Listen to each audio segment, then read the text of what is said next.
Hola, mi nombre es Yanelis Núñez, hago parte del Observatorio de Género de Las Tensas. Hoy estaremos presentando el quinto informe anual de feminicidios contamos con personas aliadas, personas expertas que nos acompañan incluso dentro del proceso de monitoreo y de redacción del informe, como Clara González, María Matienzo y nuestra directora Iliana Álvarez. Queríamos empezar primero agradeciendo a las organizaciones, a los medios de prensa, a la sociedad civil, a vecinos, a las fuentes comunitarias que nos han ayudado para la documentación y el registro de estos casos. También agradecer la alianza que tenemos en común con la plataforma Yo Te Creo. Desde nuestra propia fundación en el 2019 empezamos a colaborar y a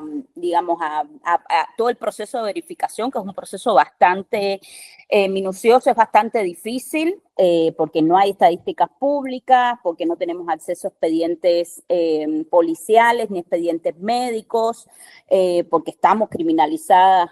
fundamentalmente por el régimen cubano y no tenemos acceso ni podemos trabajar de manera libre dentro de las comunidades cubanas para observar con precisión y para poder trazar un mapa lo más cercano posible a lo que está pasando con relación a la violencia de género en Cuba. Y por eso es tan importante el apoyo de la sociedad civil y de estas organizaciones y de los medios de prensa independientes y también de vecinos, de amigos y familiares de las víctimas que amablemente y pasando por un proceso de duelo importante, pues han colaborado dando información para completar nuestros expedientes. Queríamos empezar, ¿no?, hablando un poco del contexto, cómo se ha comportado el 2024. Es un año, digamos, que no vemos realmente grandes avances a nivel institucional, que es la estructura que tiene los fondos y que tiene, digamos, el control de las instituciones para poder desarrollar políticas públicas efectivas. En este sentido, no vemos un avance realmente sustancial, ¿no?, en este sentido, y por supuesto eso se traduce igual en mayor vulnerabilidad, en mayor desamparo institucional, y no solo de las personas víctimas de feminicidio, sino también de personas dependientes, como pueden ser hijos, como pueden ser abuelas, como pueden ser tías y otros tipos de parentesco. En el 2024 documentamos 56 feminicidios, la mayoría de ellos, Iliana va a profundizar en el análisis estadístico, pero la mayoría de ellos de parejas o exparejas. Y es importante decir que este proceso de documentación se basa específicamente en datos y tiene el objetivo de mostrar la magnitud y las características de este fenómeno en Cuba, demostrar que es un fenómeno estructural, demostrar que hay impunidad, demostrar que no hay voluntad política por parte del régimen de erradicar la violencia de género, y por eso es tan importante el proceso de monitoreo y observación. Un evento importante que marcó el 2024, incluso para la sociedad civil, fue el examen de Cuba ante la CEDAW. Desde el 2013 que Cuba no se examinaba, este examen, donde tuvo una gran participación de la sociedad civil, algo que es histórico. Ya luego María puede hablar un poco porque estuvo presente ahí en estos días de examen, de conversación con el grupo de expertas de la CEDAW. Pues fue muy importante, más que nada porque quedó expuesto el régimen cubano en su ineficiencia y en su falta de voluntad política para erradicar el tema de la violencia de género. Otro punto importante en este 2024 es que se mantiene el éxodo masivo de cubanas y cubanos, y aunque la ONEI, que es la Oficina de Estadísticas Cubanas, afirma que hay una paridad en las cifras que se manejan a nivel de de personas que migran. La organización International Migrant Stock de la ONU indica que que el 56%, es decir, más del 50% de las personas que migran en Cuba, pues son mujeres, es decir, de 133 mujeres por cada 100 hombres. Esto es un dato relevante. Estas cifras y investigaciones incluso periodísticas sobre este tema migratorio también abre nuevos escenarios de vulnerabilidad, como es el tema de la trata, como es el tema de la violencia sexual en el camino migratorio. Bueno, también en el 2024 es importante decir que seguimos sistematizando el tema de las desapariciones de mujeres y niñas. Luego también hablaremos un poco más de cifras y que en este sentido pues no hay ningún avance a nivel de instituciones ni de digamos, de la libertad que tienen familiares, vecinos y comunidades de visibilizar estas desapariciones, porque una vez que se hace una denuncia en las redes sociales, lo primero que hace el régimen es presionar a la familia, es intimidarla, es amenazarla para que no siga pues haciendo la búsqueda, ¿no?, de su familiar. Nosotras hemos seguido monitoreando, hemos seguido aplicando las alertas ciudadanas que desde el 2023 hemos incorporado, como es la alerta Maide y la alerta IENICET, en el caso de las menores para Maide, que es en homenaje también a una menor desaparecida. La propia María Matienzo es una de las primeras periodistas que estuvo investigando y cubriendo ese caso. Bueno, y la alerta IENICET, que está dedicada a otra joven de Ranchuelo que estuvo desaparecida durante 10 meses. Es importante destacar que en el 2024, una de las cifras que más destacan en este tema de desapariciones, que la mayoría de ellas son alertas de desapariciones de menores de edad, aunque las que nosotros hemos cubierto, nosotros trabajamos con su registro ya no solo en el tema de feminicidio, también en el tema de desapariciones, tratamos de verificar antes de dar la alerta. Pero sí nos llamó la atención la desaparición de menores de edad, y ahí se puede ver pues como la crisis, ¿no?, en la estructura social y de las instituciones que tienen que estar encargadas también de mirar y de velar por qué pasa en estas familias y por qué estas desapariciones ocurren de mujeres, de menores de edad, que, como ya digo, en la mayoría de los casos que documentamos en el 2024 aparecieron, ¿no?, estas menores. Hay otros temas importantes de trabajo de la sociedad civil, pero bueno, quería darle la palabra a María.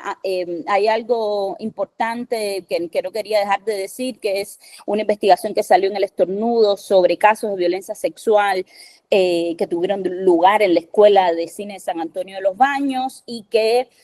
como parte de la respuesta del régimen fue otorgarle la orden 8 de marzo, ¿no? Es una investigación donde se contactó a las víctimas, donde hubo testimonios en primera persona de todas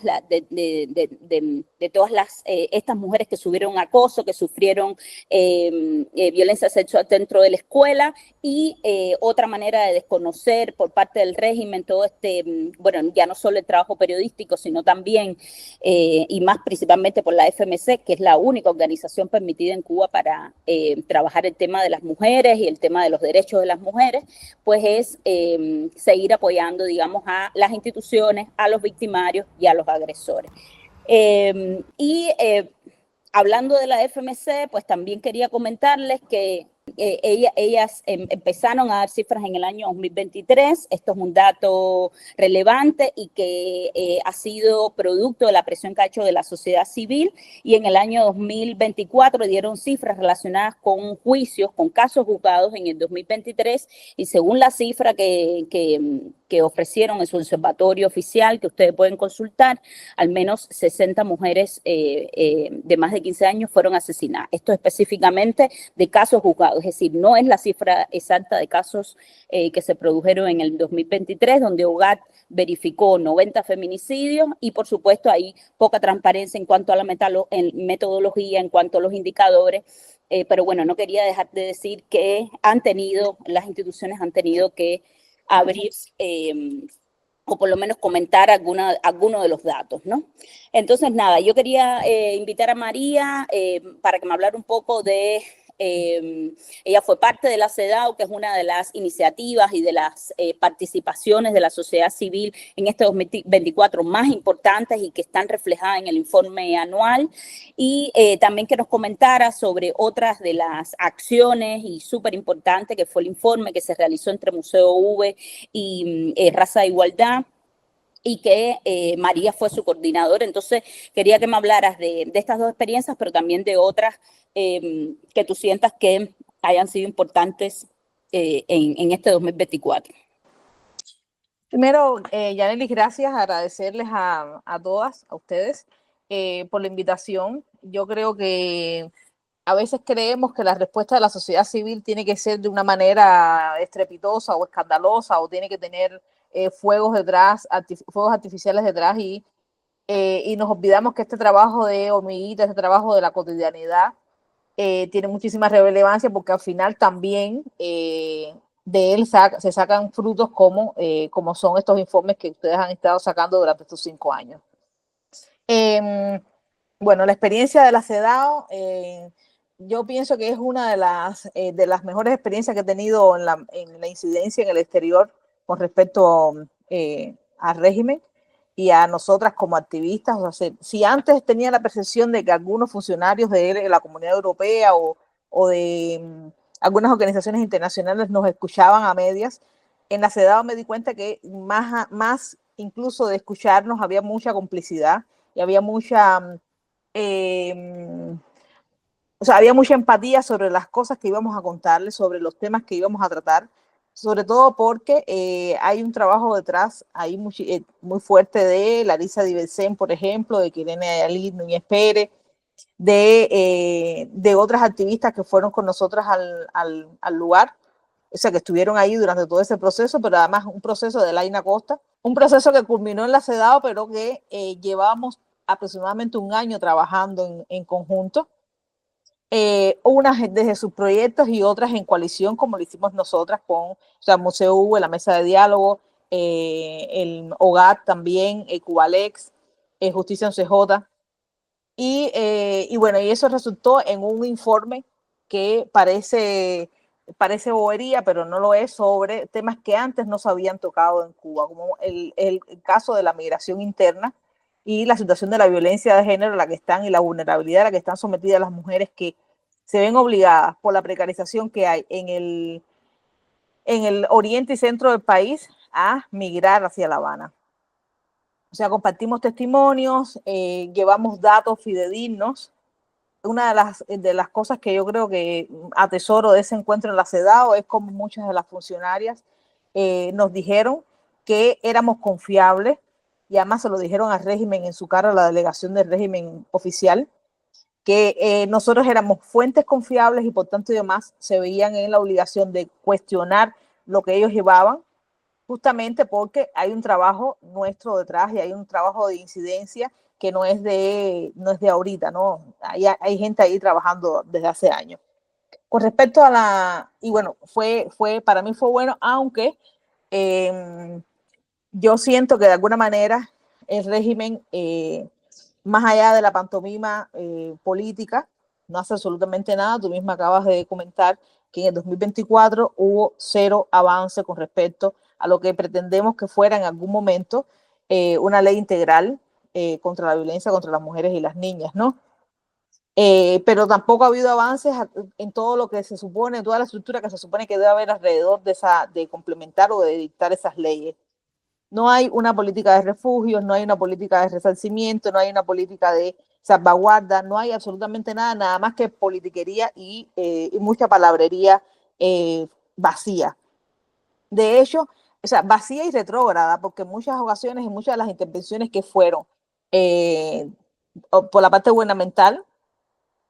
porque también, bueno, está bien decir que hubo una parte de la sociedad civil de ellos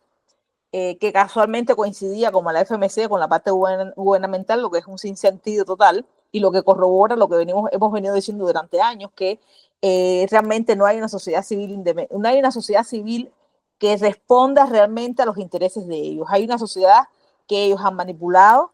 que ellos tienen totalmente coartada y que son pro gobierno. O sea, y eso por supuesto que los distancia por completo de los intereses de la sociedad civil real, que somos en esencia todos y todas.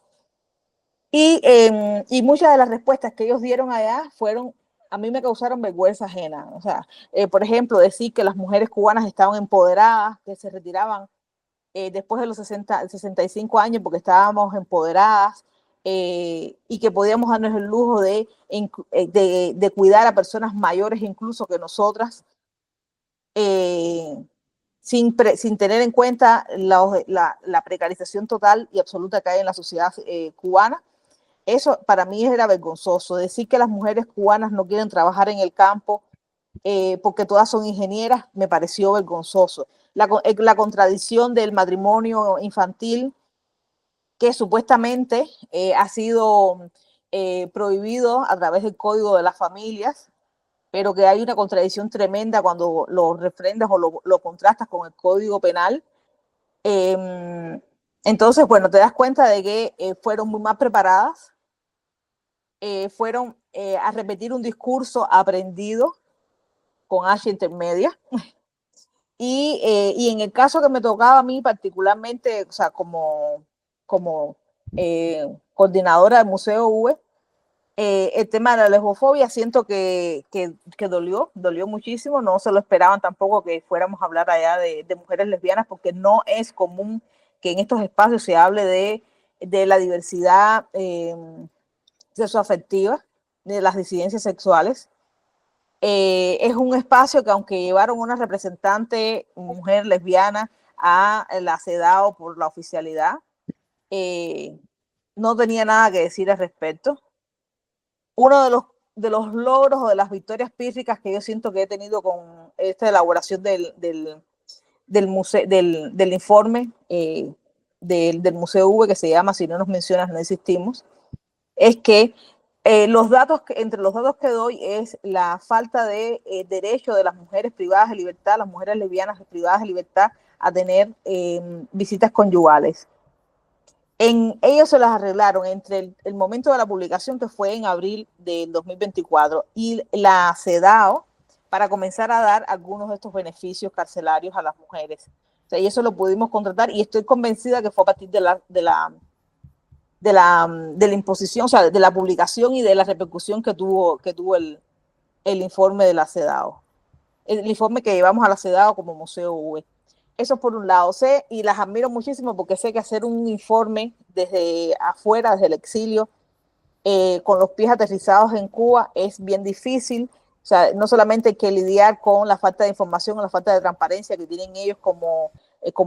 dictadura, como Estado, como régimen, sino también con los miedos que tienen las personas a la hora de denunciar, porque apenas se enteran de que están colaborando con estos espacios, con nuestros espacios, comienzan todo el proceso de coacción, todo el proceso de acoso, todo el proceso de persecución política, que no tiene otro nombre que persecución política. Me gusta mucho, por lo que hemos estado conversando, las novedades que tienen ustedes en este nuevo informe. Me parece valiosísimo que se empiecen a incorporar otros términos, que se desagregue información debidamente, como sé que ustedes lo han hecho, porque ellos mismos han reconocido, por ejemplo, que la mayoría de las mujeres o la mayoría de las familias que se encuentran en situación de violencia son familias de mujeres negras y afrodescendientes.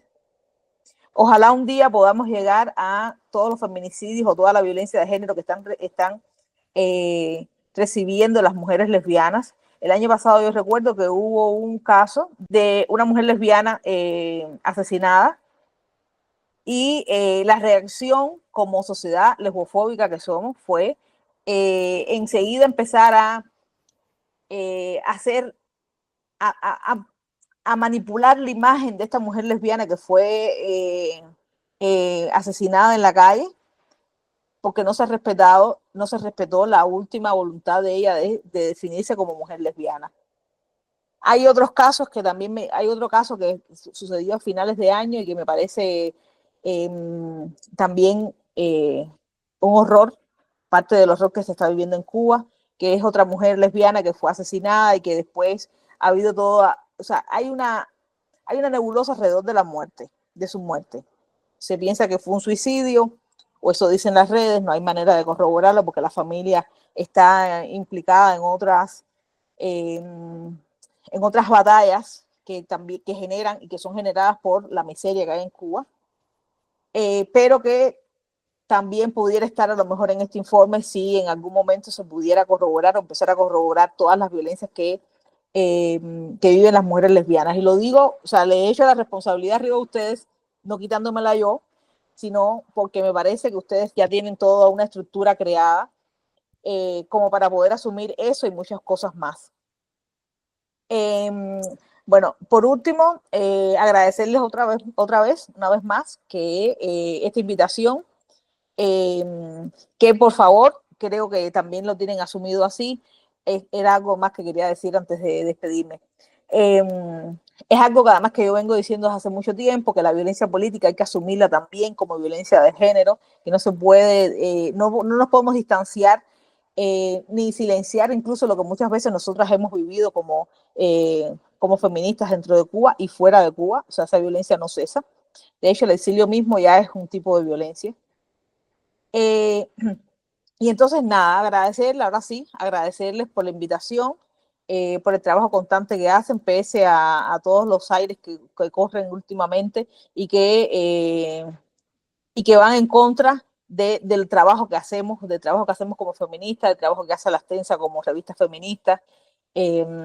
Nada, muchísimas gracias y estoy segura que se va a leer mucho este informe y que va a dar mucho que dar, que hacer al régimen, que es lo más importante.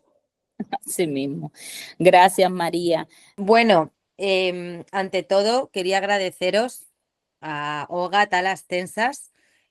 un año más todo el trabajo que hacéis para la documentación de feminicidios en la elaboración de este informe, en el que tengo la suerte de haber podido participar un año más. Es siempre un placer y algo tremendamente gratificante trabajar con vosotras en algo así. Ante todo, quería recomendar a todo el mundo que leáis el informe. Es un informe que está hecho con mucho cuidado, con mucha claridad, precisamente para que se lea y se entienda. Yo voy a hablar un poquito de la metodología. Yo creo que lo más importante de la metodología de OGAT es que es una metodología viva, y eso significa que detrás tiene a mujeres diariamente trabajando por comprender mejor cómo funcionan los feminicidios en Cuba, por documentarlos cada vez de manera más certera, por trabajar mientras, a la vez de su documentación, trabajar en su erradicación. Cada año se puede ver perfectamente en el informe todo el esfuerzo que se ha hecho por mejorar la documentación de feminicidios, y en este sentido recomiendo muchísimo que la leáis en el informe. Una de las cosas nuevas de este año, una de las tipologías nuevas que ha añadido OGAT es el suicidio feminicida, que como su propio nombre indica, es el suicidio de una mujer que ha estado bajo unas circunstancias de violencia machista que la han llevado a cometerlo. Y también presta atención a las desapariciones de mujeres, que es algo en lo que OGAT lleva trabajando también bastantes años, pero que ya ha ido de alguna manera sistematizando, y que muchas de ellas terminan en feminicidios, pero sin duda todas tienen ese componente de género que hace que necesiten estar reflejadas en el informe. Pienso que es importante también hablar un poco de ese componente de género que todavía a veces nos cuesta identificar, ¿no? Siempre insistimos y insistimos cada año en que los feminicidios son asesinatos de las mujeres solo por serlo, que no son una violencia regular como la que se comete en otros aspectos de la sociedad. Y entonces yo quiero animar a todo el mundo a que sigan pensando en ello, ya que se pregunten si una razón para asesinar a alguien son celos, o llevar una falda corta, o pedir la custodia de los niños, o decir que no ante una proposición de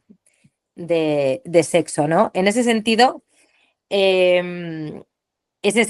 sesgo de género que está muy reflejado en el informe y que OGAT cada año se molesta en explicar cada vez mejor, y en reflejar cada vez mejor, es algo fundamental para que sigamos entendiendo que los feminicidios son evitables, que la manera de evitarlos está en una transformación social y que al final esa transformación social es el objetivo primordial de OGAT con este trabajo. Quería también hacer ya brevemente, antes de pasarle a Ileana la palabra para que pueda comentar mejor el análisis de los datos obtenidos este año, hacer hincapié en lo difícil, lo complicado que es hacer este trabajo, diariamente estar en contacto con la violencia, con la muerte, con personas que han perdido a mujeres a las que querían, con familias destrozadas, con comunidades enteras destrozadas por los feminicidios, tener que trabajar de manera clandestina, proteger a observadoras en el terreno que día tras día intentan conseguir la información, que es, como ya ha comentado Yanelis, muy difícil de conseguir y de manera discreta para no tener problemas, que la gente, por muy difícil que nos resulte creerlo, sigue teniendo mucho miedo en Cuba a hablar de mujeres asesinadas por feminicidios, porque cualquier cosa se puede interpretar como un ataque al gobierno y puede ser criminalizada. Entonces es un trabajo, como ha dicho María, de hormiga, es un trabajo durísimo, es un trabajo que se hace con recursos muy bajos y que dadas las circunstancias de este año pronto se va a tener que seguir haciendo sin recursos. Y es una llamada de atención que hago también desde aquí, a que si existe la posibilidad de tener fondos para algún tipo de trabajo, este trabajo es fundamental porque es el que está luchando por la vida de las mujeres cubanas, por la vida, ya no ni siquiera una vida libre de violencias, que obviamente es el siguiente paso, pero simplemente para que puedan seguir viviendo. Y nada, dicho esto, agradeceros de nuevo y podemos pasar al análisis. Gracias, Clara. Bueno, muchas gracias a los las que me han antecedido, muchas gracias especialmente a Clara que ha estado siempre ahí vinculada con nosotros, y también a María, que también ha estado siempre vinculada con OGAT, y que su experiencia nos ha ayudado mucho siempre a la hora de hacer el análisis de la violencia de género en Cuba. Bueno, como decía Clara, la metodología es viva y ha cambiado. Desde el año pasado hemos estado registrando los feminicidios en el exterior, de cubanas en el exterior, y es notorio que el año pasado aumentó los casos registrados de feminicidios en el exterior. Fueron 18 feminicidios de mujeres y niñas y niños cubanos en el exterior, ocurridos en 4 países: Estados Unidos, 14 casos, México, 3 casos, España, 1. Y de estos crímenes, 12 fueron clasificados como feminicidios de pareja y expareja, confirmando una vez más que la relación íntima continúa siendo el principal vínculo de riesgo para las mujeres. Es bueno destacar en este caso que pudimos contabilizar que algunos de estos feminicidios también fueron mujeres víctimas de las tratas, mujeres emigrantes, víctimas de trata, de narcotraficantes y demás, que ocurrió sobre todo en México. Ya yendo al análisis de los feminicidios en Cuba, es bueno destacar, y un poco yendo al contexto, que la recopilación de estos datos se realiza en un contexto altamente restrictivo, marcado por la criminalización del activismo feminista, el acceso limitado a las fuentes institucionales, la falta de protocolos públicos de registro que expliciten la metodología utilizada y la inexistencia de una tipificación legal de feminicidio en la legislación nacional. Todo esto genera un escenario, desgraciadamente, de subregistro que no es el que quisiéramos tratar. Quisiéramos que poder contabilizar cada una de las violencias de género, pero todo este contexto genera que lo que estamos tratando de analizar ahora es simplemente un subregistro, que ya es bastante. A pesar de estos desafíos estructurales, el trabajo sostenido de OGAT y de Yo Sí Te Creo desde el 2019 ha posibilitado verificar la dramática cifra de 267 feminicidios entre el 2019 y el 2024. Yanel, ponme la imagen. Como decía Clara, van a ver en este mapa que ha cambiado algunas de las cifras que habíamos dado anteriormente. ¿Por qué? Porque tenemos una metodología viva donde la verificación es constante, es un proceso, no acaba. Es decir, el año pasado no acabó con los 89 feminicidios verificados que teníamos a la hora del informe final, sino que pudimos adelantar otra verificación haciendo justicia restaurativa en ese sentido, porque es importante que se conozcan las mujeres que han sido asesinadas por la violencia machista y que su caso sea registrado. Entonces, también en el año 2019, después cuando empezamos a registrar los feminicidios, también teníamos 2 casos pendientes que al final, con la colaboración de la familia, logramos verificar y asciende desgraciadamente a 16 los feminicidios verificados en ese primer año que comenzamos a mitad del año los registros. En cuanto a los tipos de feminicidio, el análisis desagregado por tipología permite observar que el feminicidio de pareja y expareja, una vez más, sí, es un patrón predominante con 47 casos, lo que representa el 83,9% del total de los 56 feminicidios registrados por hogar. En este caso fueron 47 casos, pero también tenemos alguna otra tipología, en este caso feminicidio social, 4 casos, feminicidio sexual, 3 casos, feminicidio familiar, 1 caso, y feminicidio vicario, que fue el caso de un niño por su padre, 1 caso. Esta tipología, nosotros seguimos la metodología del Ministerio de Igualdad de aquí de España desde el 2020. Tenemos un caso registrado de transfeminicidio que desgraciadamente ocurrió el año pasado y que se incluye dentro del feminicidio de pareja y expareja. En cuanto a la relación de víctima-victimario, que tiene igual de relación con la tipología de los feminicidios, 26 feminicidios fueron cometidos por las parejas actuales, 21 feminicidios fueron perpetrados por exparejas, 2 casos corresponden a agresores con vínculo familiar, ya sea directo o por afiliación, y 2 casos involucran a conocidos de entorno comunitario. Solamente 2 casos fueron cometidos por personas sin relación previa con la víctima. Y estos datos evidencian que más del 89,33%, y es muy manifiesto el análisis en cuanto a que nos da la conclusión de que la mayoría de los feminicidios se cometen por personas que tenían de alguna manera relación con la víctima, directa o indirecta. En cuanto a la distribución geográfica del entorno urbano y rural, esto es una categoría nueva que hemos realizado este año. Bueno,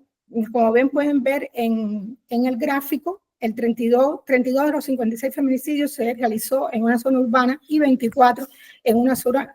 rural. No es muy diferente, la relación es casi equitativa, pero evidencia que la persistencia de estructuras patriarcales más rígidas en áreas rurales, sumada a la falta de redes y de apoyo comunitario y de servicios especializados que ocurren en Cuba, claro, a todos niveles, pero en los entornos rurales todavía peor, contribuye a perpetuar el silencio y la impunidad de los feminicidios. En cuanto al lugar del crimen, el estudio de esta categoría evidencia que de los 56 feminicidios registrados, el 37,5%, 21 de los casos, tuvieron lugar en la vivienda de la víctima y el 17,9%, 10 casos, en viviendas compartidas por el agresor, lo que suma un total de 55,4%. Esta alta proporción refuerza la idea de que es el hogar sigue siendo el entorno más peligroso para muchas mujeres, especialmente en un contexto como el cubano, marcado por la falta de refugio, la precariedad económica y la ausencia de protección institucional. Quiero detenerme aquí un momento porque de estos 25% de feminicidios, de estos 56 casos, el 25%, 14 casos, se cometieron en espacios públicos. Hubo un aumento en este sentido, como calles, parques y 4 casos en terrenos baldíos o basurales. Por tanto, esto indica un incremento de la violencia en lugares expuestos o socialmente visibles. Esto tiene que ver mucho con la crisis que atraviesa Cuba. En cuanto a los feminicidios por mes, aquí hemos descubierto un patrón porque resulta que son los meses de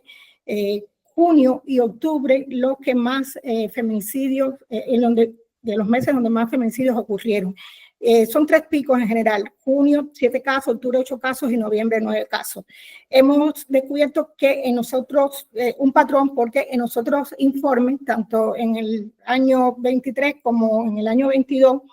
precisamente estos meses fueron los que más tuvieron feminicidio, lo cual evidencia que hay un patrón estacional que debería, es decir, las instituciones gubernamentales tener en cuenta para realizar políticas públicas de prevención en estos meses más fortificadas. En cuanto a las edades de las víctimas, la distribución por rango de edad de los 56 feminicidios, tenemos que entre 31 y 45 años, 26 casos representan el 46,4% de la franja de edad la franja etaria donde mayor cantidad de feminicidios se concentra. De 15 a 30 años, 17 casos, 30,4%. 46 a 60 años, 8 casos, y más de 60 años, 2 casos. Bueno, el grupo de mujeres comprendidas entre 31 y 45 años concentra casi la mitad de todos los feminicidios ocurridos en el país, y este hallazgo coincide con los estudios regionales que indican que las mujeres en edad media, particularmente aquellas con responsabilidades familiares y laborales, se enfrentan con mayor frecuencia a situaciones de control, dependencia económica y violencia reiterada en relaciones afectivas. La violencia sexual, pudimos determinar que en 5 casos pudimos determinar que se confirmó que hubo una violencia sexual. Aquí refleja una expresión extrema de violencia, de ultraje sobre el cuerpo de la víctima, y estos casos requieren atención diferenciada tanto en su abordaje judicial como en las medidas de prevención. En cuanto a la modalidad del crimen, que también es algo que hemos incorporado, no este año, pero no desde el principio, resulta notorio que sigue el mismo patrón de que de los 56 feminicidios, 36 casos fueron realizados con arma blanca, 54,3% del total. Aunque es bueno tenerlo en cuenta, tanto en este año como el año pasado,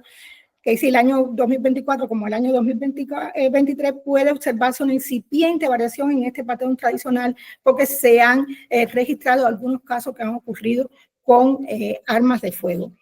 En cuanto al análisis de los agravantes de los feminicidios, de los 56 casos verificados, 38 casos se identificaron agravantes. Estos agravantes más comunes destacan mutilaciones, el uso especialmente cruel de armas blancas, golpes, objetos contundentes. También se registraron casos de tortura, asfixia, ahorcamiento y descuartizamiento.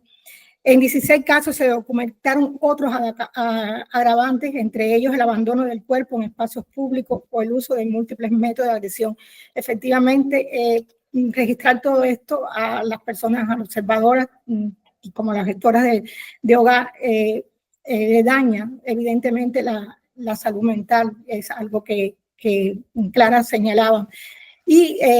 esto es también un elemento que estamos incorporando nuevo. La ocupación de la víctima, que se destaca, por ejemplo, la presencia de mujeres con empleo formal y que sugiere que la inserción laboral no garantiza la protección frente a la violencia feminicida. Muchas veces la agresión ocurre en el ámbito doméstico o en relaciones íntimas, donde la autonomía económica no logra revertir por sí sola las dinámicas de control, subordinación o posesión. En esta categoría es bueno señalar que pudimos identificar o registrar el caso de una mujer trabajadora sexual. En cuanto a víctimas con personas dependientes, este dato cobra especial relevancia cuando se constata que al menos 72 hijas e hijas menores quedaron en situación de orfandad o desprotección directa como consecuencia de estos crímenes. Es decir, 39 casos de los 56 feminicidios, 69,6%, un porcentaje bastante alto, de las víctimas tenían personas dependientes a su cargo a la hora en que ocurrió el feminicidio. Y en cuanto a las denuncias previas, que también es un elemento que tiene que ver con la agresión, se constata que 16 casos no logramos identificar si había denuncias previas o no, pero en 9 casos sí logramos identificarlo. Esto es bastante evidente porque demuestra que esas 9 personas, esas 9 mujeres que fueron a la policía a pedir ayuda y denunciaron que estaban siendo víctimas de violencia machista, esas nuevas personas pudieron haberse salvado, esas nuevas mujeres pudieran estar ahora con nosotros. Pero como realmente en Cuba no funciona ningún tipo de protocolo de prevención, demuestra que las mujeres cubanas estamos sumamente desprotegidas. En el informe podrán encontrar mayor explicación de estos datos, mayor riqueza en cuanto al análisis de estos datos que ahora mismo he pasado muy rápidamente, pero sí quisiera que Daniela se detuviera en lo que ya anunciaba Clara, que hemos incorporado un elemento de análisis interseccional de los feminicidios que antes no lo teníamos en cuenta, este análisis interseccional, y que es muy importante, es una novedad dentro de este informe y ha sido una novedad en cuanto a registros del análisis de los mismos. Es complejo, es algo bien complejo, es algo que nos ha llevado días de discusión, porque estos análisis siempre conllevan mucha discusión dentro del grupo de hogar y de las expertas que nos ayudan. Pero bueno, Yaneli ya se va a referir a él mismo y a sus aportes en este sentido. Gracias, Ileana. A ver. En cuanto al análisis interseccional que realizamos este año como un elemento novedoso, primero señalar que es una herramienta que utilizamos para analizar de manera más precisa cómo afectan las violencias machistas a las mujeres cubanas y a sus hijos y a sus hijas, dependiendo de su identidad de género, de las circunstancias sociales, de su color de la piel, entre otras características. Y si bien la única condición que necesita tener una persona para ser asesinada por feminicidio es ser mujer, existen mujeres que se encuentran en una situación más vulnerable ante las violencias y, por tanto, ante el riesgo de feminicidio. En este sentido, de los 56 casos que documentamos en el año 2024, 31 víctimas eran mujeres blancas y 22, es decir, el 39,3%, fueron identificadas como afrodescendientes y en un caso no pudo ser identificada con precisión. Es importante decir que aunque digamos, las mujeres afrodescendientes no son la mayoría, no hay una sobrerepresentación de las mujeres afrodescendientes, la cifra no es para nada desdeñable porque son casi el 40% de los casos. Y esto no es más también que una expresión del racismo estructural que opera en conjunto con el patriarcado en contextos de violencia extrema. Como decimos en el informe, las mujeres negras y racializadas en sentido general enfrentan mayores niveles de empobrecimiento, de informalidad laboral, de exclusión institucional y también son más propensas a vivir en condiciones precarias o marginadas,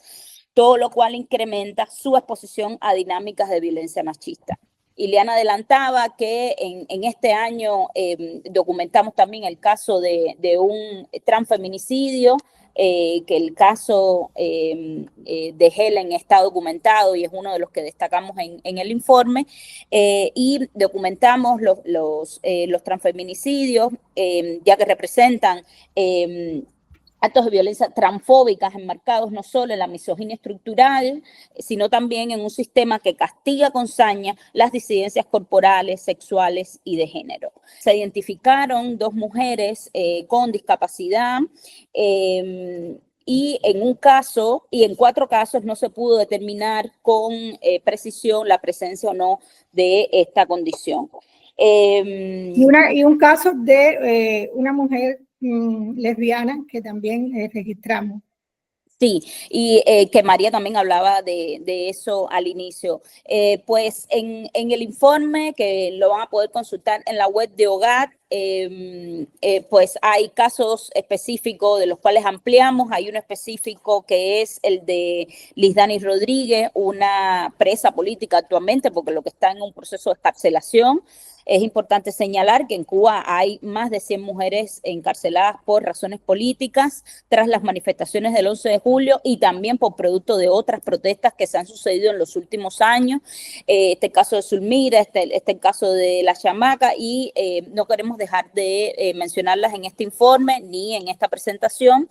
Y en el caso de Lisdani, no solo hubo una violencia política, sino también una violencia obstétrica, y que está bien documentada por su propio testimonio, por las propias declaraciones que dio a medios de prensa independientes, y es un caso que queríamos destacar por cómo se interseccionan todo este tipo de violencia en el contexto de vulnerabilidad que existe en Cuba contra las activistas políticas. Para adelantar un poco las conclusiones, ante todo, primero que vivimos un contexto de bastante riesgo para las mujeres, más que nada por la falta de accionar de las instituciones, por la criminalización que constantemente la sociedad civil está sometida, que no puede participar de acciones de prevención, no puede asociarse, no puede manifestarse. Toda esa imposibilidad, por supuesto, que afecta no solo a la problemática de la violencia de género, sino a las distintas problemáticas como puede ser la racial o como pueden ser otras problemáticas dentro del país. Si en Cuba estamos en ese nivel que ni siquiera podemos salir a la puerta de la casa con un caldero a protestar, pues imagínese poder organizarnos, poder hacer acompañamiento, poder tejer redes de apoyo que ayuden a las víctimas de violencia de género y que no se llegue al feminicidio, que como decía Clara, es lo que se pretende, ¿no? Que trabajar en la prevención, trabajar en la colaboración y en el tejido y en la restauración de ese tejido ciudadano que está bastante deteriorado principalmente por culpa del régimen, y por supuesto a eso se suma el tema del patriarcado. Bueno, en las conclusiones pueden ver un resumen de los datos que hemos dado. También estaba bastante desglosado en todo el análisis estadístico y en todo el análisis del contexto, los principales avances a nivel desde la sociedad civil que hemos tenido y que hemos realizado con mucho empeño y pese a todo, y con personas que han sido encarceladas también por luchar por la libertad y por los derechos de las mujeres, y pueden ver en las conclusiones del informe pues esto en más detalle, y también el informe, y es algo que hacemos todos los años o intentamos hacerlo, son las recomendaciones a la sociedad civil, a los medios de prensa y las demandas explícitas que le hacemos al régimen cubano y que se repiten en este caso en la mayoría de nuestros informes, porque ellos no dan cumplimiento a ninguna de ellas. Ahí está el tema de la ley integral, está el tema del cese de la criminalización de las organizaciones independientes, está el tema de implementar refugio para las víctimas de violencia de género, bueno, otras acciones y otras políticas públicas que tienen que hacer porque ellos tienen el control de las instituciones y que no cumplen. Y esa falta de voluntad política y ese incumplimiento incluso con compromisos internacionales como puede ser la firma de la CEDAW, pues cuestan vidas humanas y dejan detrás de sí familias fracturadas. Hay una investigación de la que no hablamos y es la de Casa Palanca, que contó con con los datos, la recopilación de datos de personas dependientes de hogar y Yo Sí Te Creo, donde se pone en evidencia el nivel de desamparo y abandono en el que se encuentran hijas, hijos y madres y abuelas de víctimas de feminicidio. Si quieres agregar algo, Iliana. Sí, decirle, bueno, primero agradecerle a todas las que nos han acompañado en este informe, que como bien decían las que me han antecedido, ha sido un informe mucho más complejo, ya que hemos incluido nuevas categorías de análisis en el contexto tan difícil de llegar a esos registros en Cuba. Ha sido algo realmente, ya digo, complejo y difícil. Sí, añadir que este informe se puede descargar tanto en la página de la plataforma de Hogar como en la de Alastense en su sección Observatorio. Está en formato PDF, descargados para todas las personas, libre. Agradecerle a muchas personas que han ayudado en este informe, no solamente las que estamos presentes, sobre todo a las observadoras que hacen un trabajo anónimo, un trabajo, como decía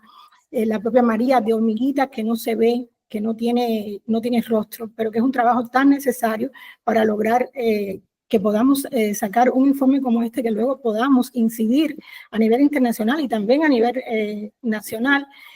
para que se logre políticas públicas y de prevención efectiva, verdaderamente efectiva, no el cuento que nos tienen aquí dormidas las mujeres cubanas, no, efectivas realmente, y donde haya menos, cada vez menos,